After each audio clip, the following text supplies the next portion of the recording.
আসসালামু আলাইকুম ওরহমতুল্লাহি ওবরাকাতু। আজকে আমরা আলোচনা করব দাজ্জালের অস্তিত্ব কি পূর্ব থেকে ছিল নাকি সে শেষ জামানে এসে জন্মগ্রহণ করবে, এ ব্যাপারে কোরআন এবং হাদিস কি বলে থাকে। এই ব্যাপারে আমরা মুসলিম শরীফের বিখ্যাত হাদিস নিয়ে আলোচনা করতে পারি যে তামিমে দারি রাদিয়াল্লাহু তাআলা আনহু ৩০ জন সঙ্গী সহ কোনো এক অজানা দ্বীপে আটকা পড়ে গিয়েছিলেন। সেখানে একজন লোকের সাথে তার দেখা হয় এবং সে বলেছিল, আখবিরুনি আন নাবিয়িল উম্মিয়িনা মা ফাআলা, তোমরা আমাকে উম্মি নবী সম্পর্কে খবর দাও, সে এখন কি করছে। তখন তামিমে দারি রাদিয়াল্লাহু তাআলা আনহু বলেছিলেন, উনি হিজরত করেছেন এবং বিজয়ী হয়েছেন।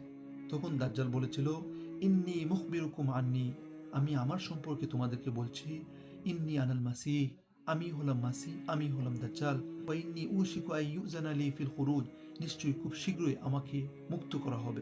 সুতরাং এই ঘটনা যখন আল্লাহ রাসূল সাল্লাল্লাহু আলাইহি ওয়াসাল্লামের কাছে এসে তামিমে দারি বর্ণনা করেন, তখন আল্লাহ রাসূল এটাকে সত্যায়িত করেছেন।